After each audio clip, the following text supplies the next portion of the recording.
My wife cheated us out of our son's future, stole his entire college fund for a scam artist, but she had no idea our 10-year-old would outsmart her, expose the cheaters, and take everything back. Ethan Carter's life unraveled at 7:42 p.m. when a single line on his bank statement gutted him. College fund balance $0.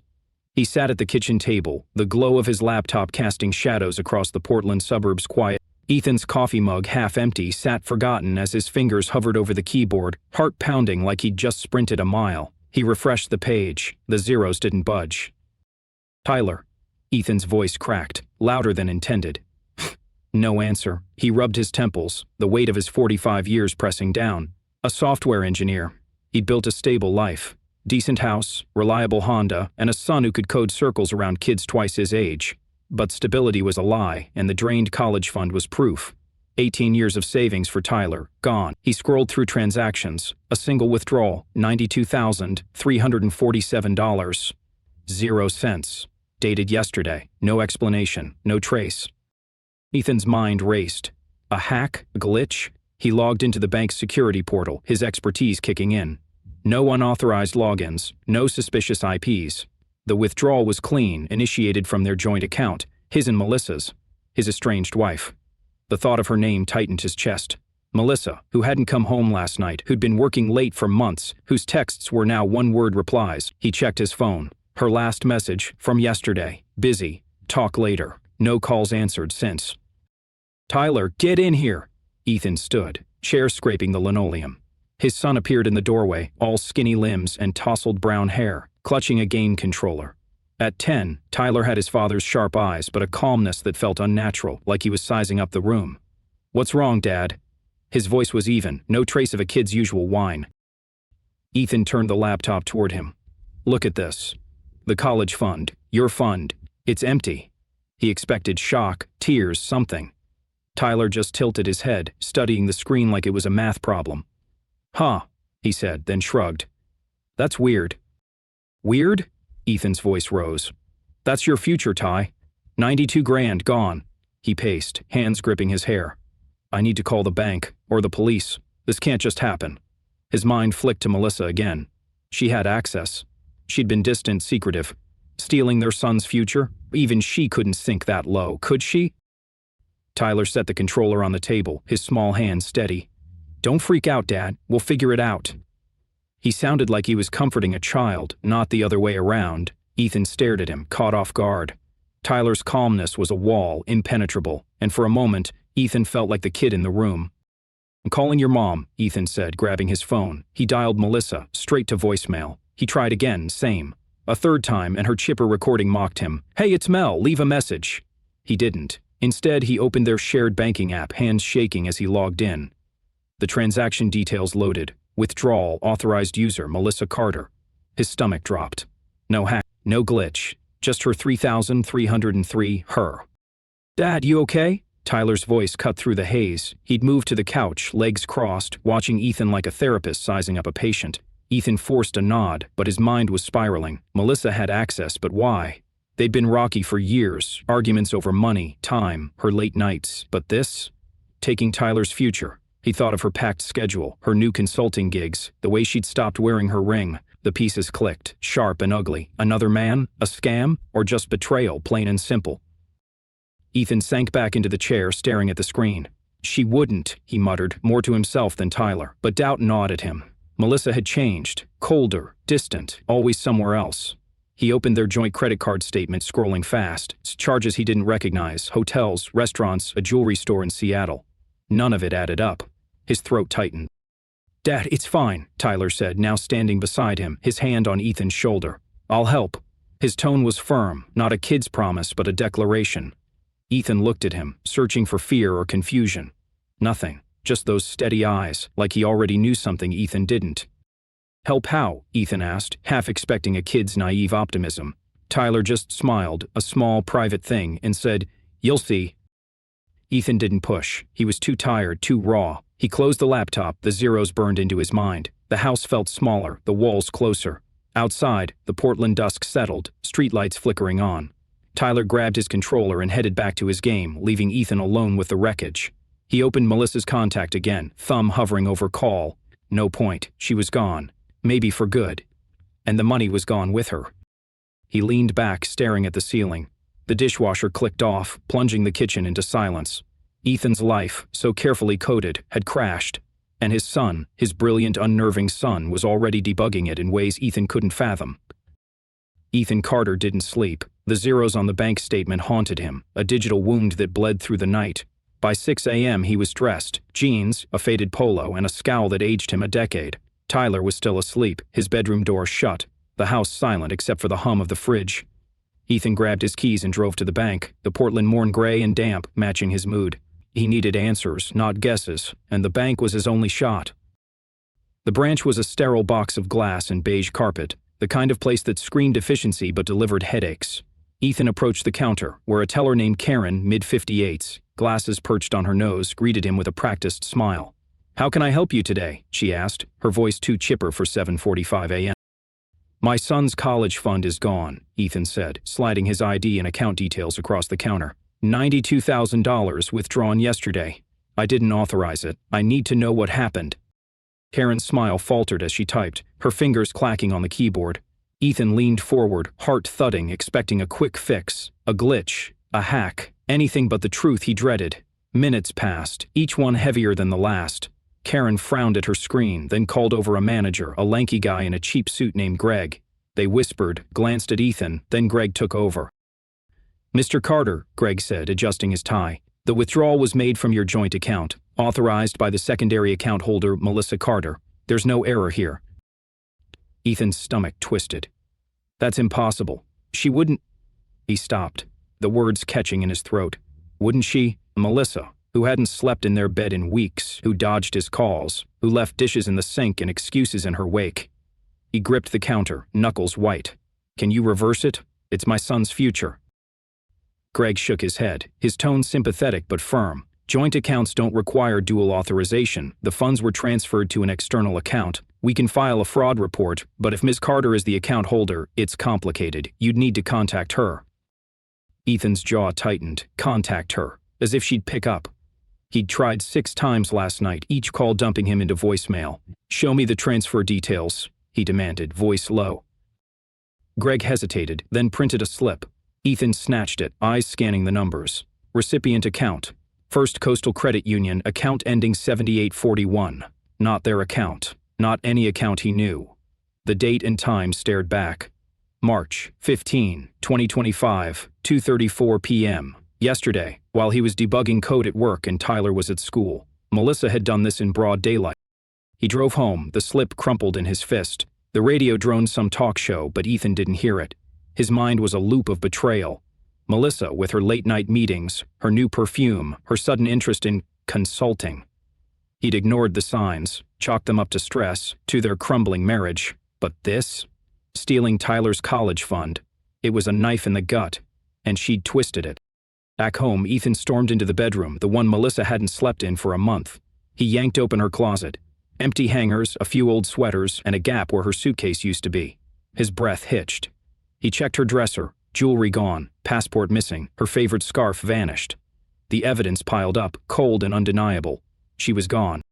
He sank onto the bed, the mattress creaking under his weight. His phone buzzed, a work email, irrelevant. He opened Melissa's contact, thumb hovering over call. 7 attempts now, all ignored. He texted instead. "Where are you?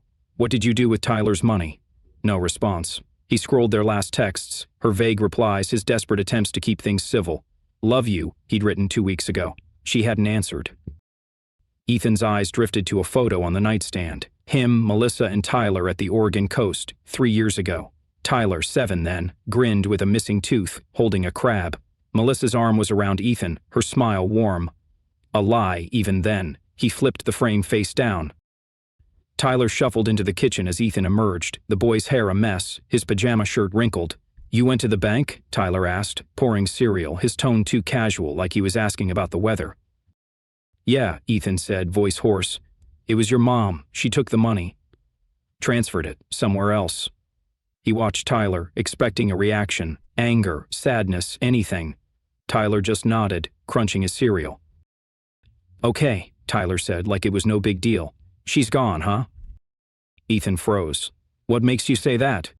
Tyler shrugged, spoon halfway to his mouth. Her stuff's not here. She hasn't called, it's obvious. His eyes met Ethan's, sharp and unblinking, like he'd already solved the puzzle Ethan was still fumbling with. Ethan's chest tightened. You're not upset? Tyler set his spoon down, deliberate. She made her choice. We'll deal with it. His voice was flat, not a kid's hurt but a strategist's calculation. Ethan stared, unnerved. Tyler was 10, not a divorce lawyer. Yet here he was, unfazed, while Ethan's world collapsed. He tried Melissa again. Voicemail. He called her sister Jen, who hadn't heard from her in weeks. He checked her social media. No posts since last month, just a vague photo of a coffee shop captioned New Beginnings. Ethan's mind churned. New beginnings, the jewelry charges, the hotels, the missing suitcase, another man. It had to be. Someone she'd funneled Tyler's future to, someone she'd chosen over them. Ethan paced the living room, the bank slip still in his pocket. I'm calling the police, he said, more to himself than Tyler. This is theft. Tyler looked up from his cereal, his expression unreadable. You sure you want to do that, Dad? It's Mom. Ethan stopped, caught off guard. She stole from you, Ty. From us? Tyler didn't blink. I know, but maybe there's another way. What way? Ethan snapped, frustration boiling over. She's gone, Tyler. She took everything. His voice echoed, too loud in the small house. Tyler didn't flinch, just watched him, like a scientist observing a reaction. I'll think about it, Tyler said, standing to rinse his bowl. Don't do anything yet. He walked to his room, leaving Ethan alone with his rage and confusion. Ethan sat on the couch, head in his hands. Melissa was gone, the money was gone, and his son was acting like a mastermind instead of a kid. The Portland rain started, tapping the windows, a rhythm that matched his racing pulse. He pulled out the bank slip again, staring at the numbers. Melissa hadn't just left, she'd burned their life to the ground. And for what? A man? A scam. The truth was out there, but Ethan wasn't sure he could face it. Ethan Carter sat at the kitchen table, the bank slip now a crumpled relic in his pocket, its numbers etched into his mind. $92,347. 0 cents. Gone. The Portland rain drummed against the windows, a gray curtain that mirrored his mood. It was noon, Saturday, and the house felt like a tomb, silent except for the occasional creak of floorboards from Tyler's room. Ethan hadn't eaten, hadn't slept. Melissa's betrayal was a wound that wouldn't stop bleeding, and the police non-emergency line had been useless. It's a civil matter, Mr. Carter. Talk to a lawyer. It didn't need a lawyer. He needed his son's future back. Tyler emerged from his room, laptop tucked under his arm, wearing the same pajamas from breakfast. His brown hair stuck out at odd angles, but his eyes were sharp, like he'd been solving equations instead of playing games. He set the laptop on the counter and grabbed a soda from the fridge, popping the tab with a hiss. Ethan watched him, waiting for a crack in the boy's composure, a sign that Melissa's betrayal had hit him. Nothing. Ty, we need to talk, Ethan said, his voice rough from exhaustion. About your mom. The money. Tyler took a sip, leaning against the counter. What's there to talk about? She took it. She's gone. His tone was matter-of-fact, like he was stating the weather. Ethan's jaw tightened. 10-year-olds didn't react like this. They cried, they raged, they asked why.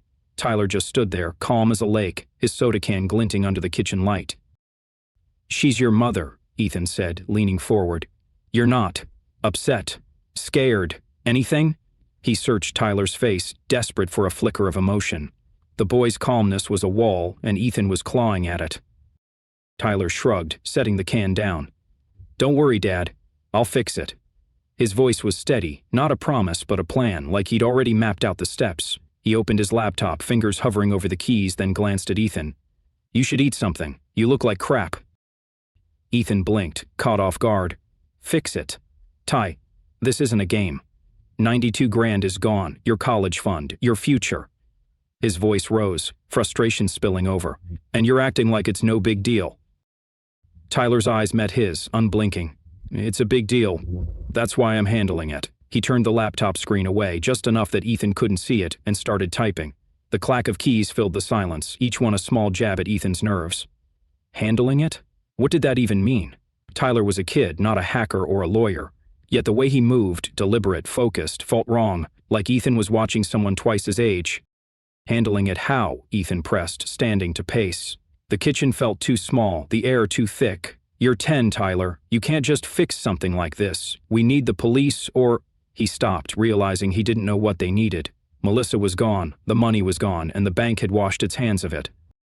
Tyler didn't look up, his fingers still flying. "Trust me, Dad, I've got this." His voice was calm, almost dismissive, and it sent a chill down Ethan's spine.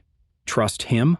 Ethan trusted Tyler to ace math tests, to build apps for fun, not to undo a financial gut punch. But the boy's confidence was unshakable, and that scared Ethan more than the empty bank account. Over the next few hours, Tyler's behavior shifted. He didn't leave for soccer practice, didn't touch his game console. Instead, he vanished into the garage, the door clicking shut behind him. Ethan, nursing a coffee, heard faint noises, shuffling, the hum of electronics, a low murmur like Tyler was talking to someone. He knocked once, called out. "Just doing a project," Tyler shouted back, his voice muffled. Ethan didn't push, too drained to argue, but the secrecy gnawed at him. By evening, Tyler was back in the kitchen, laptop open, earbuds in. Ethan caught a glimpse of the screen before Tyler angled it away. Lines of code, dense and unfamiliar, not the Python or JavaScript Tyler usually tinkered with. Ethan leaned closer, trying to make sense of it, but Tyler snapped the lap shut. "School?" Ethan frowned. "It's Saturday, Ty. And that didn't look like a school project." He reached for the laptop, but Tyler slid it off the table, clutching it to his chest. "It's fine, Dad. Just stuff," a temporary hide. A rare edge that silenced Ethan. The boy stood, grabbed his soda, and headed to his room, leaving Ethan staring at the empty table. Stuff. Since when did Tyler hide things? They'd always shared code, debugged together, laughed over syntax errors. Now, Tyler was a locked door, and Ethan didn't have the key. That night, Ethan lay awake, the rain still tapping the roof. He replayed Tyler's words. "I'll fix it." The calmness, the secrecy, the code he wouldn't share. It wasn't normal. Tyler was gifted, sure, building apps at 8, winning coding contests at 9. But this was different. He wasn't just smart, he was... Ethan rolled over, staring at the ceiling. Melissa's betrayal had cracked their world open, but Tyler's reaction was the real fracture. His son wasn't grieving or raging. He was planning. And at planning, that unnatural calm made Ethan's skin crawl. What was Tyler fixing? And at what cost? Ethan Carter's house was no longer a home. It was a puzzle, and his 10-year-old son was the missing piece. 3 days after the college fund vanished, the Portland rain had stopped, but the tension inside hadn't. Ethan sat on the couch, a cold coffee in hand, staring at the garage door. Tyler had been in there for hours, a faint buzz of electronics seeping through the walls. Ethan's questions, "What are you doing? Why won't you tell me?" had been met with shrugs and, "It's for school." He wasn't buying it. Last night, Ethan had woken at 2 a.m. to a soft glow under Tyler's bedroom door. He'd crept closer, hearing whispers. Tyler's voice, low and urgent, like he was on a call. Ethan knocked, and the light snapped off, the room silent. "Go to bed, Dad," Tyler had called, his tone sharp, not sleepy. Ethan hadn't pushed. But the memory gnawed at him. Who was Tyler talking to? And why at 2 a.m.? Now, with Tyler in the garage, Ethan stood, driven by a mix of worry and frustration. He crossed the kitchen, opened the garage door, and froze. The space was no longer a cluttered storage for bikes and tools. It was a lab. A whiteboard spanned one wall, covered in diagrams, flowcharts, IP addresses, and what looked like bank routing numbers. A folding table held 2 monitors, a tangle of cables, and a small device Ethan didn't recognize, blinking red. Tyler sat on a stool, earbuds in, typing furiously on his laptop, oblivious to Ethan's entrance. "Tyler," Ethan said, loud enough to cut through the hum. Tyler flinched, yanking out his earbuds, and slammed the laptop shut. His eyes darted to the whiteboard, then back to Ethan, wide but not guilty. Calculating. "Dad, what are you doing?" Tyler's voice was tight, like Ethan had caught him stealing cookies, not running a command center. "What am I doing?" Ethan stepped forward, gesturing at the setup. "What the hell is this, Ty? Whiteboards, monitors, this spy gear? This isn't a school project." He pointed at the device, its red light pulsing. "What's that? Some kind of router? A tracker?" Tyler stood, sliding the laptop behind him. "It's nothing, Dad. Just experiments. For a coding club." His words were too smooth, rehearsed, and Ethan's stomach churned. Coding club didn't need diagrams of bank networks or late-night calls. "Bullshit," Ethan snapped, his patience gone. "You're hiding something. You've been weird since the money disappeared, sneaking around, dodging questions. Who were you talking to last night?" He took a step closer, looming over Tyler, who didn't flinch, just met his gaze with that unnerving calm. "It was a friend," Tyler said, folding his arms. "About a game. You're overreacting." "Overreacting?" Ethan's voice rose, echoing in the garage. Your mom stole your future, and you're building a tech lab in my garage. You're 10, Tyler, not a cyber vigilante. He grabbed the laptop, but Tyler lunged, snatching it back with surprising force. Don't, Tyler said, his voice low, almost a growl. For a moment, Ethan saw something in his son's eyes. Not fear, not anger, but control, like Tyler was the adult here. It sent a shiver down Ethan's spine. He stepped back, hands raised. Fine, keep your secrets. But this, he gestured at the lab, this stops until you tell me what's going on. He turned to the whiteboard, scanning the scribbles. A string of numbers caught his eye, 7841, the same as the account Melissa had transferred the money to. His breath caught. Tyler, what is this? Tyler's face didn't change, but his shoulders tensed. Just notes, Dad, random stuff. He moved to the whiteboard, grabbing an eraser, but Ethan blocked him. Random? Ethan's voice was a whisper now, dread replacing anger. This is the account the money went to. You're not just fixing things, are you? What are you doing, Ty? His mind raced. Hacking, fraud, something illegal. Tyler was brilliant, but this was beyond brilliance. This was dangerous. Tyler sighed, like Ethan was a child throwing a tantrum. I told you, I'm handling it. You don't need to worry. He slipped past Ethan, laptop under his arm, and headed for the house. I've got homework. Ethan stood alone in the garage, the red light on the device still blinking. The whiteboard loomed, its cryptic diagrams mocking him. Tyler wasn't just smart, he was orchestrating something big. And Ethan was on the outside, watching his son slip into a world he couldn't follow. Fear settled in his chest, heavy and cold. His 10-year-old wasn't just fixing a problem. He was rewriting the rules, and Ethan didn't know if he could stop him. Ethan Carter's world was a house of cards, and his 10-year-old son was about to knock it down. It was Monday evening, 5 days since the college fund vanished, and the Portland dusk cast long shadows through the kitchen. Ethan sat at the table, staring at his phone, the screen dark. He'd stopped calling Melissa after 20 unanswered attempts, each one a reminder of her betrayal. Tyler was in his room, the faint clack of his keyboard a constant now, like a heartbeat Ethan couldn't trust. The garage lab still haunted him, whiteboards, blinking devices, bank numbers. He hadn't confronted Tyler again, too afraid of what he'd find.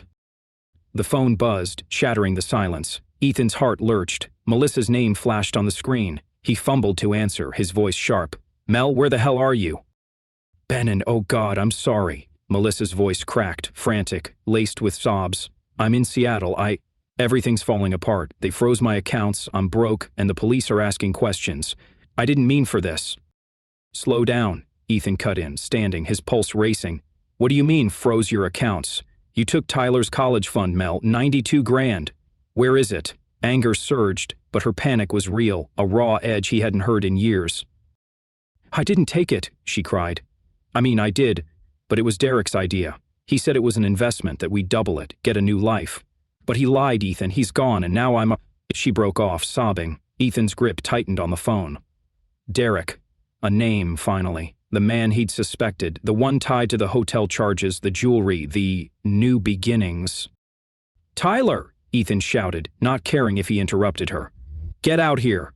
He needed his son to hear this, to understand what his mother had done. Tyler appeared in the doorway, laptop under his arm, his face unreadable. Ethan hit speaker, Melissa's voice filling the room. Mel, you're on speaker. Tyler's here. Explain yourself. Melissa's sobs quieted, replaced by a shaky breath. Tyler, honey, I'm so sorry. I thought I was helping us, building something better. Derek said. You deserve it, Tyler said, his voice ice cold, cutting through her words like a blade.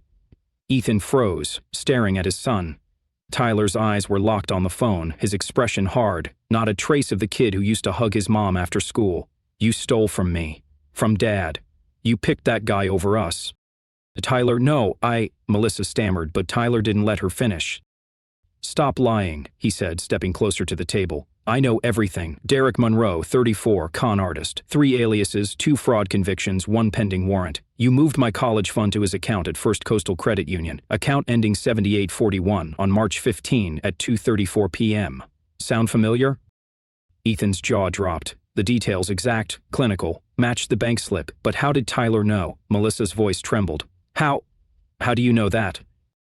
Tyler's lips twitched, not a smile but something colder. I'm smarter than you think. He set his laptop on the table, opened it, and turned the screen toward Ethan. A spreadsheet glowed, rows of transactions, timestamps, and account numbers. Ethan squinted, recognizing the college fund's withdrawal, but there was more. Transfers reversing the money, dated yesterday, back to their original account. His breath caught. The zeros were gone. The balance was restored. $92,347.00. Ty, what did you do? Ethan whispered, dread mixing with awe. Tyler didn't look at him, his focus on the phone. I got it back, Tyler said, voice flat. Your passwords were easy to guess, Mom. I logged in, found the transfer, and reversed it. The money's safe now, but I didn't stop there. He tapped a key, pulling up another window. An email draft addressed to the Seattle PD, titled Fraud Report. Derek Monroe. Attached were screenshots, bank records, text exchanges, even a photo of Derek from a hacked web. I sent this yesterday. They're already looking for him. And you? Melissa gasped. Tyler, why? I'm your mother. You stopped being my mother when you left, Tyler said, his words a quiet blade. You and Derek thought you could screw us over. You were wrong. He closed the laptop, the click loud in the stunned silence. Ethan's mind reeled. His son, his 10-year-old, had hacked accounts, recovered the money, and weaponized evidence against Melissa and her scammer boyfriend. It was brilliant, terrifying, and wrong. Tyler, Ethan said, voice hoarse. Why didn't you tell me? Tyler shrugged, leaning back in his chair. You were freaking out. I handled it. His tone was casual, like he'd fixed a buggy app, not dismantled two adults' lives. Ethan looked at the phone, Melissa's sobs now a faint hum. Mel, are you still there? I'm sorry, she whispered, barely audible. I didn't know I just wanted. The line went dead. Ethan stared at the phone, then at Tyler, who was already unplugging his laptop, ready to leave. Ty, wait, Ethan said, grabbing his arm. This isn't okay. You can't just hack people, file police reports, play judge and jury. You're a kid. Tyler pulled free, his eyes meeting Ethan's, steady and unapologetic. I'm not just a kid, Dad. They hurt us. I fixed it. You're welcome. He walked to his room, leaving Ethan alone with the weight of what he'd seen. Ethan sank into a chair, the restored bank balance a hollow victory. Tyler's brilliance was a force, precise, relentless, and cold. He'd saved their future, but crossed lines Ethan couldn't unsee. Melissa was stranded, Derek was hunted, and Tyler had orchestrated it all, not out of anger but calculation. Ethan's hands shook as he opened the banking app, confirming the money was back. It was real. Tyler had done the impossible, but at what cost? His son wasn't just smart, he was dangerous, and Ethan didn't know how to parent that. Ethan Carter sat in the dark, the kitchen clock ticking past 10 p.m., its rhythm a metronome to his unraveling thoughts. The Portland night was still, the rain replaced by a heavy quiet that pressed against the windows. Tyler had gone to bed an hour ago, his lap tucked away, his face as unreadable as ever. The phone call with Melissa, Tyler's cold precision, the restored college fund, it all swirled in Ethan's mind, a storm he couldn't navigate. His son, 10 years old, had outmaneuvered two adults, hacked accounts, and sicked the police on a con man. Ethan should have been proud. Instead, he was terrified. He poured a glass of whiskey, the bottle a dusty relic from better days, and stared at the amber liquid. Tyler's words echoed. I'm not just a kid, Dad. The truth of it hit like a punch. Ethan had always known Tyler was gifted, toking apps at 8, debugging Ethan's work at 9. But this was different. This was a calculated vengeance, executed with a detachment that chilled Ethan to his core. Tyler hadn't cried, hadn't raged. He'd planned, struck, and walked away, like a general, not a child. Ethan's mind drifted to missed signs, moments he'd brushed off. 2 years ago, Tyler had built a chatbot that mimicked Ethan's coworkers so well, it fooled them for a week. Ethan had laughed, called it genius. But there was the time Tyler hacked the school's grading system, not to change his marks, but to expose a teacher fudging scores. Ethan had grounded him, but Tyler's defense was calm. It was wrong. I fixed it. Even then, the boy's moral compass was a machine, unswayed by emotion. Ethan had chalked it up to quirkiness, not a warning. He took a sip, the whiskey burning his throat. Guilt settled in, heavy and familiar. He'd been a distracted father, buried in code, in fights with Melissa and the grind of bills and deadlines. He'd missed Tyler's shift from project to whatever this was. A memory surfaced. Last summer, Tyler at the kitchen table, sketching a drone schematic while Melissa screamed at Ethan about money. Tyler hadn't looked up, just kept drawing like their chaos was background noise. Ethan had thought it was resilience. Now he saw it as detachment, a wall Tyler had built while Ethan wasn't watching. The whiskey glass was empty too soon. Ethan leaned back, staring at the ceiling. Pride and fear wrestled in his chest. Tyler had saved their future, recovered $92,347.00 when Ethan was paralyzed by betrayal. The banking app still showed the balance, a miracle born of Tyler's mind. But the cost? Tyler's voice on the call, "You deserve it," hadn't been a child's hurt. It was judgment, finally and unyielding. He'd punished Melissa and Derek not out of pain, but principle. Ethan wondered if Tyler even felt the betrayal, or if it was just a problem to solve, like a bug in code. Another memory hit, sharper. When Tyler was 6, he'd cried when their dog died, clinging to Ethan for hours. Ethan had held him, promising it would be okay. Where was that boy now? The Tyler who'd faced Melissa tonight didn't need comfort. He needed no one. Ethan's stomach twisted. Had he failed as a father? Letting Tyler's brilliance consume his humanity? Or was this just who Tyler was, a mind too big for a child's heart? He stood, pacing the kitchen, the linoleum cold under his socks. The garage lab flashed in his mind, whiteboards, blinking devices, bank numbers. Tyler had built a war room, not a playroom. Ethan had checked the laptop's browser history last night, finding encrypted VPNs and forums he didn't recognize. He'd stopped short of cracking the password, afraid of what he'd find. Hacking was one thing, filing a police report was another. Tyler had crossed legal lines, and Ethan hadn't stopped him. Could he? Should he? Pride surged again, unbidden. Tyler had done what Ethan couldn't, fought back, won. Melissa was stranded, Derek was cornered, and the money was back. Ethan's hands shook as he poured another drink. He'd spent years coding systems to protect data, but his son had rewritten reality itself. Yet the fear was louder. Tyler's detachment wasn't temporary. It was him. A core Ethan couldn't reprogram. What would his son become? A hero? A vigilante? Something colder? Ethan sank into a chair, the whiskey untouched. He thought of calling a lawyer, a therapist, anyone, but who could understand a 10-year-old like Tyler? The boy was a paradox. Ethan's greatest achievement and his deepest fear. He'd saved them, but at a price Ethan couldn't yet measure. The clock ticked on, marking the seconds until morning, when he'd face his son again, unsure if he was raising a savior or a storm.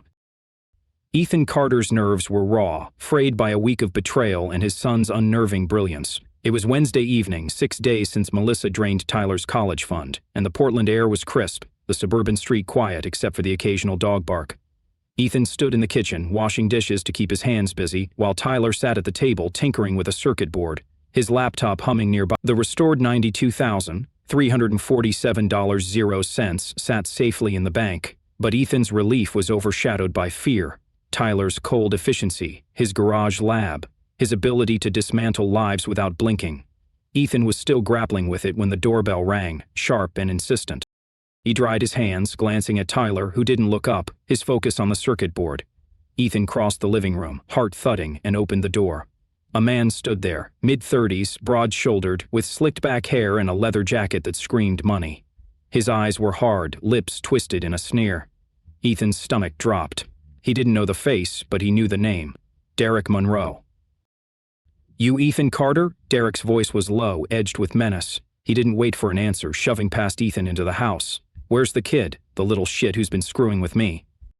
Ethan's pulse spiked, instincts kicking in. "Get out," he said, stepping in front of Derek, blocking his path to the kitchen. "I don't know who you are, but you're not welcome here." His voice shook, but he stood firm, fists clenched. Derek was taller, heavier, but Ethan was a father, and Tyler was behind him. Derek laughed, a harsh bark. "Don't play dumb. Your brat hacked my accounts, tanked my deals, and sent the cops after me. I want him out here, now." He jabbed a finger at Ethan, his other hand slipping into his jacket pocket where something bulged. Keys, maybe, or worse. Ethan's mouth went dry.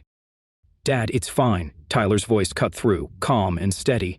Ethan turned to see his son in the kitchen doorway, laptop under one arm, circuit board in hand. Tyler's eyes locked on Derek, not a trace of fear, just that eerie calculation Ethan had come to dread. Let him talk. "Tyler, stay back," Ethan snapped, moving to shield him. But Tyler stepped forward, unfazed, setting the circuit board on the counter. Derek's sneer widened, his gaze shifting to Tyler like a predator spotting prey. "You're the genius, huh?" Derek said, advancing. "Thought you could ruin me and walk away? I've got people looking for you, kid. You're done." He pulled his phone from his pocket, waving it like a weapon. "One call and you're both fucked."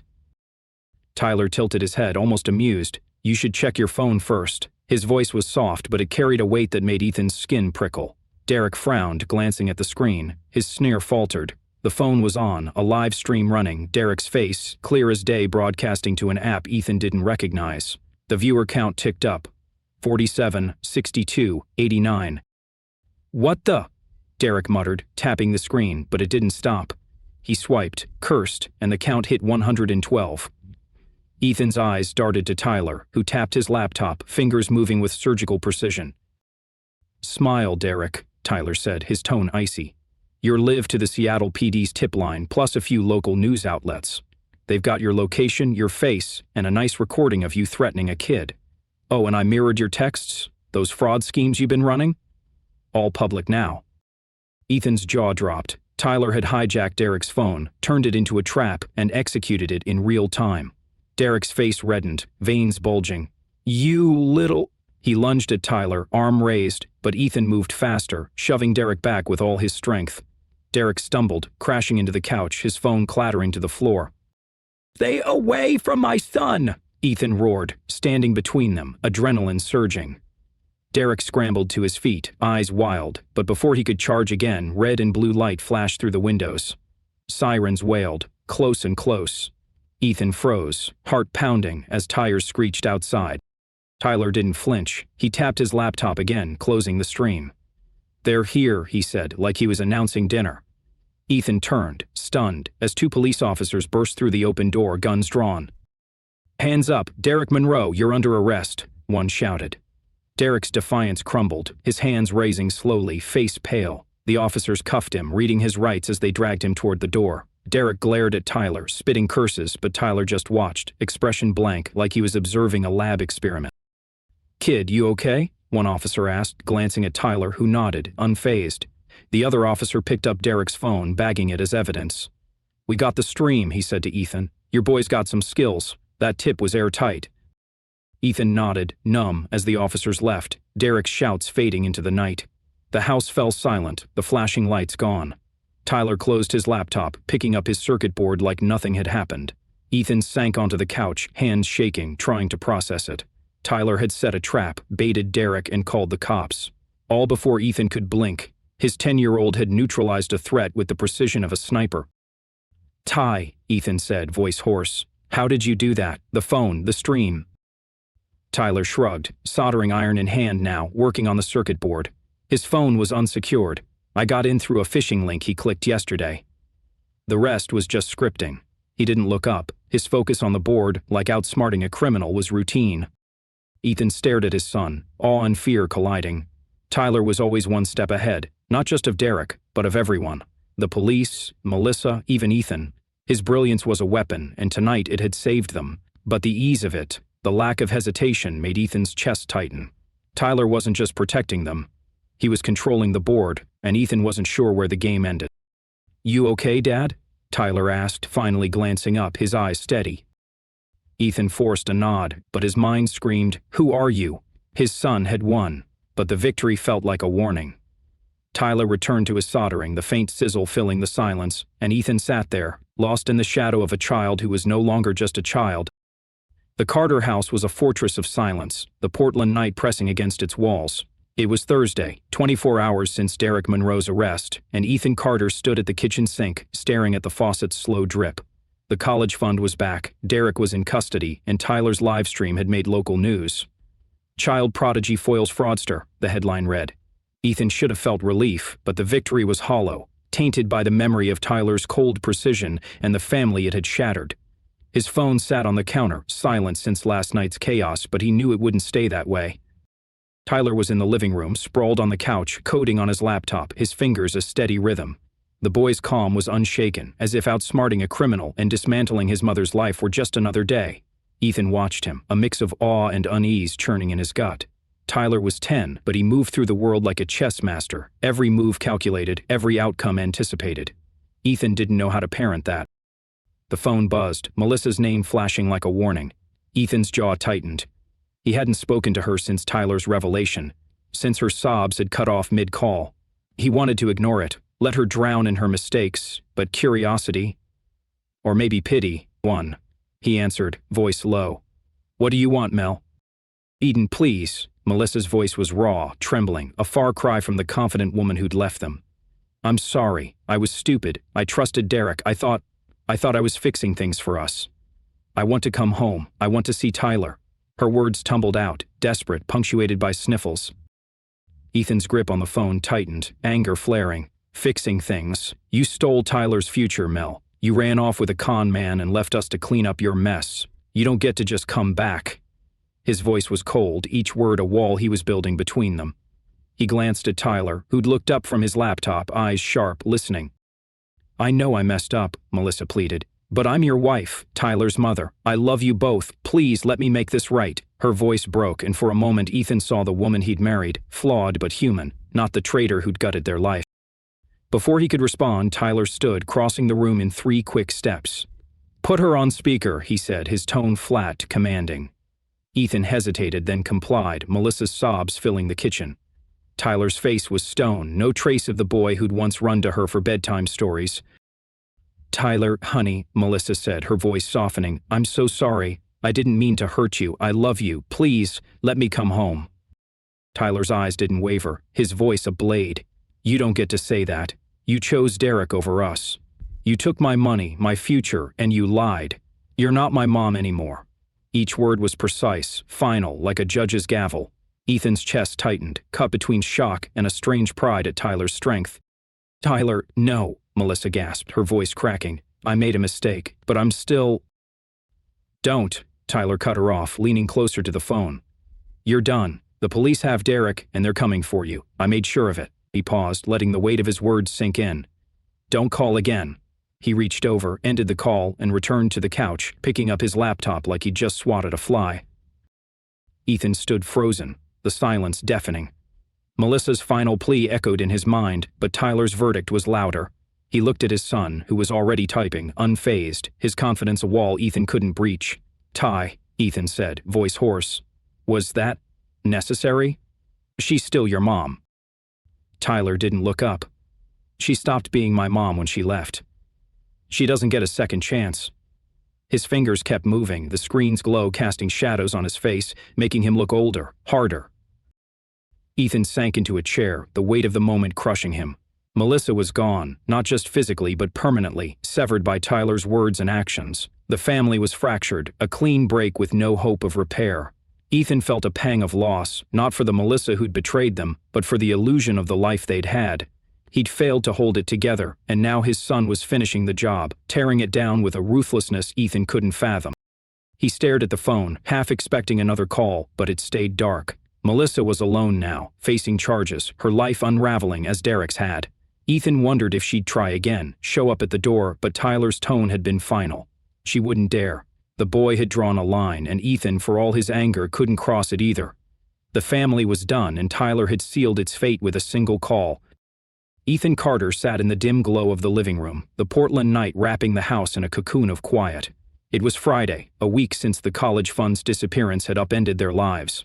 The $92,347.00 was back, Derek Monroe was behind bars, and Melissa was a ghost, her final plea for forgiveness severed by Tyler's cold dismissal. Ethan should have felt victorious, but the weight of his son's actions pressed against him, a shadow he couldn't shake. Tyler was upstairs, the faint hum of a soldering iron drifting down, a reminder of his relentless mind. Ethan held a glass of water, untouched, as he wrestled with the cost of what Tyler had done. Tyler's brilliance had saved them, but at what price? Legally, the boy had crossed lines. Hacking Melissa's accounts, accessing Derek's phone, filing police reports with stolen data. Ethan, a software engineer, knew the laws. Unauthorized access was a crime, even if the target was a thief. If the police dug deeper, if Derek's lawyers sniffed out Tyler's methods, could they face charges? Ethan imagined his son in a courtroom, his calm eyes facing a judge, unrepentant. The thought made his chest tighten. He'd failed to stop Tyler, failed to guide him, and now they were tangled in a web of his making. Ethically, it was murkier. Tyler had righted a wrong, reclaimed what was stolen, and exposed a criminal. Justice, in a raw sense. But the way he'd done it, calculated, emotionless, punishing Melissa and Derek with surgical precision, felt more like revenge. Ethan replayed Tyler's voice. You deserve it. Not a child's hurt, but a verdict delivered without mercy. Was that justice? Or had Tyler crossed into something darker, a need to control, to dominate? Ethan wondered if he'd taught his son right from wrong, or if Tyler's moral code was his own, forged in a mind Ethan couldn't reach.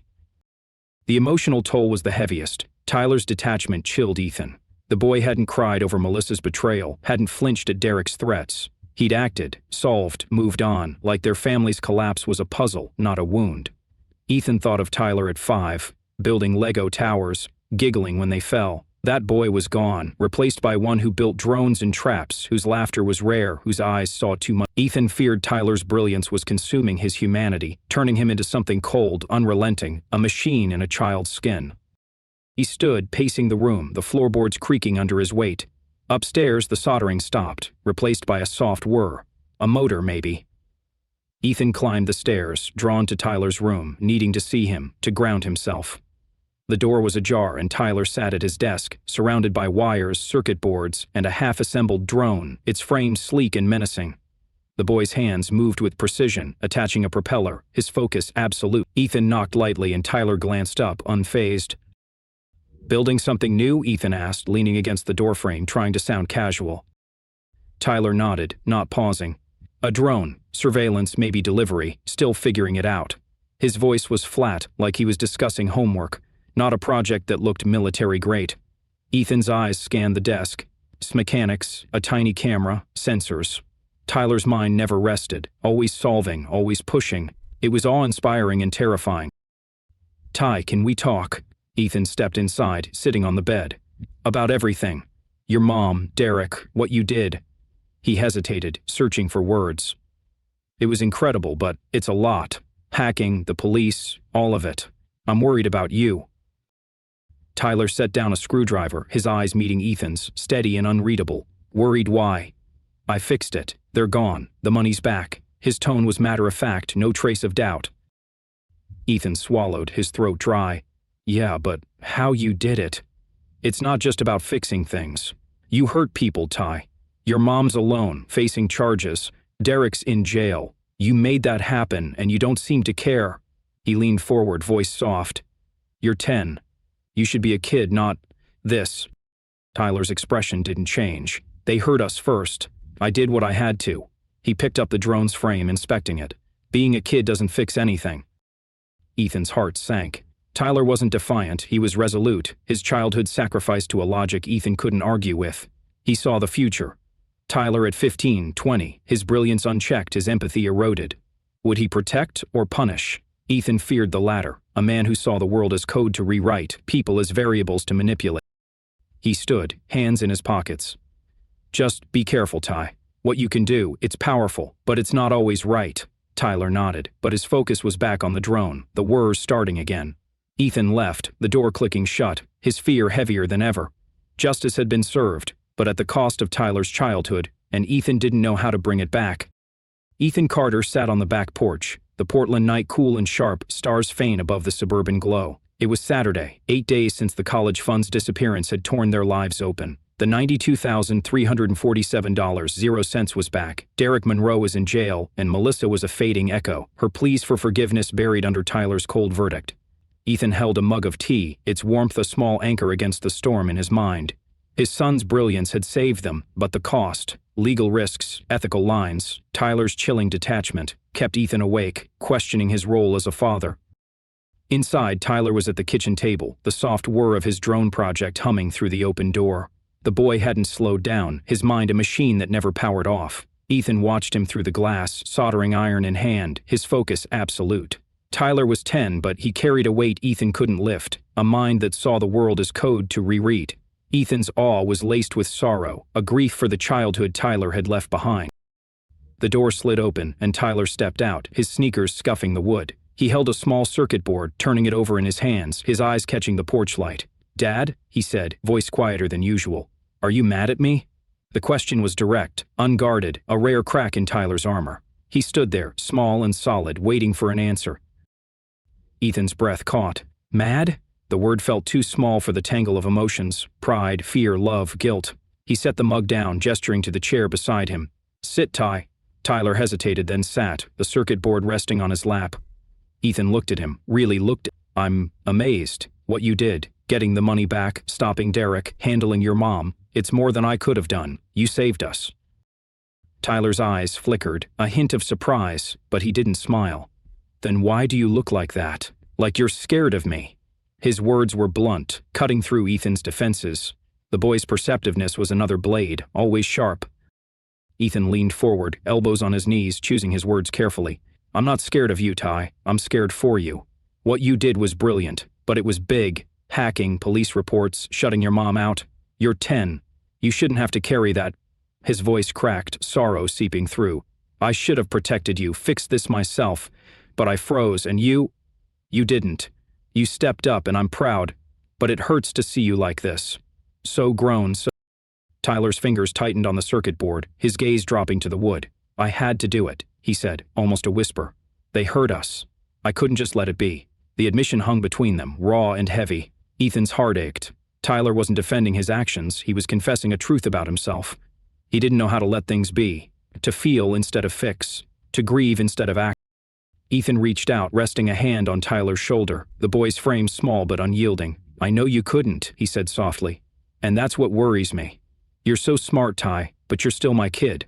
I don't want you to lose that, to become someone who only solves problems, not feels them. He paused, searching Tyler's face for a reaction, but the boy's eyes were distant. I don't know how to do that, Tyler said, voice barely audible. Feel things, let them sit. It's messy. Fixing is easier. He looked up, his eyes meeting Ethan's, not cold now but searching, like he was asking for something he couldn't name.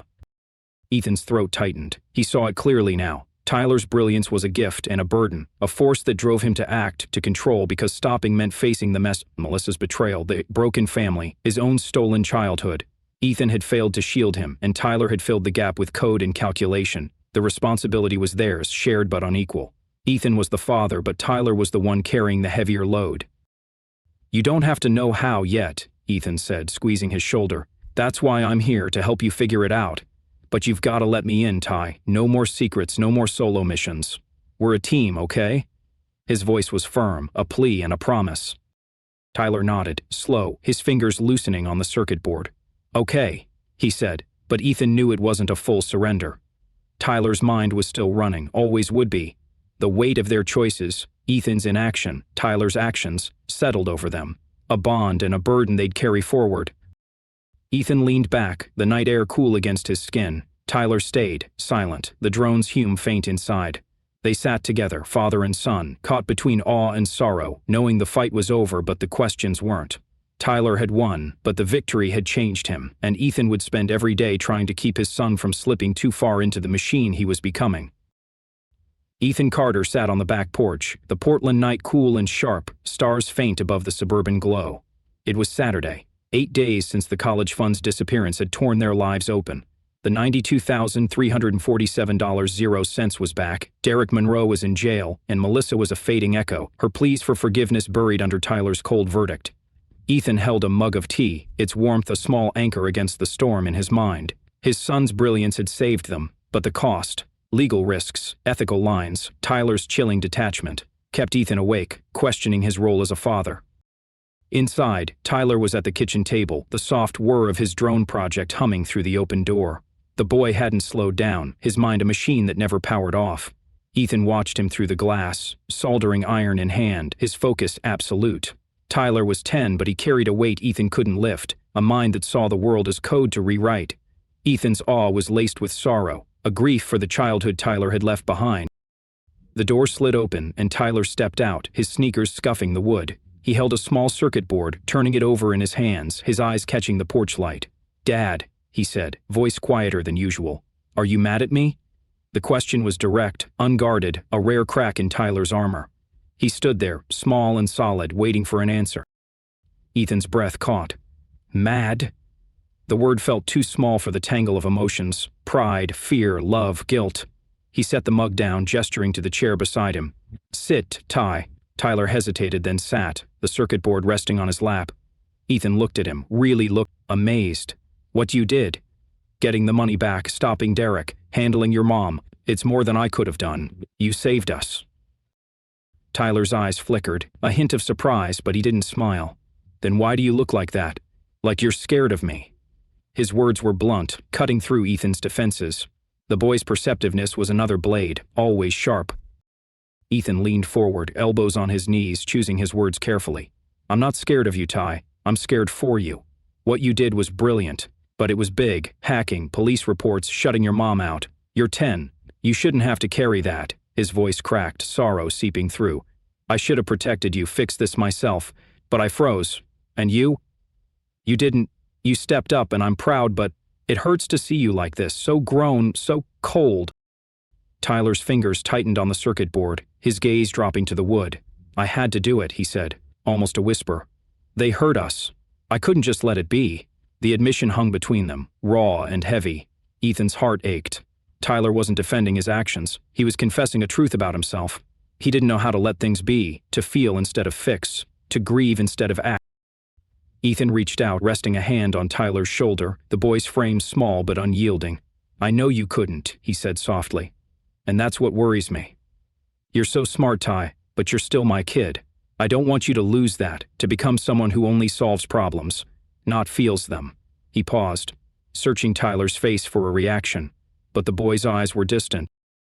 I don't know how to do that, Tyler said, voice barely audible. Feel things, let them sit. It's messy. Fixing is easier. He looked up, his eyes meeting Ethan's, not cold now but searching, like he was asking for something he couldn't name. Ethan's throat tightened. He saw it clearly now. Tyler's brilliance was a gift and a burden, a force that drove him to act, to control, because stopping meant facing the mess: Melissa's betrayal, their broken family, his own stolen childhood. Ethan had failed to shield him, and Tyler had filled the gap with code and calculation. The responsibility was theirs, shared but unequal. Ethan was the father, but Tyler was the one carrying the heavier load. You don't have to know how yet, Ethan said, squeezing his shoulder. That's why I'm here, to help you figure it out. But you've got to let me in, Ty. No more secrets, no more solo missions. We're a team, okay? His voice was firm, a plea and a promise. Tyler nodded, slow, his fingers loosening on the circuit board. Okay, he said, but Ethan knew it wasn't a full surrender. Tyler's mind was still running, always would be. The weight of their choices, Ethan's inaction, Tyler's actions, settled over them, a bond and a burden they'd carry forward. Ethan leaned back, the night air cool against his skin. Tyler stayed, silent, the drone's hum faint inside. They sat together, father and son, caught between awe and sorrow, knowing the fight was over but the questions weren't. Tyler had won, but the victory had changed him, and Ethan would spend every day trying to keep his son from slipping too far into the machine he was becoming.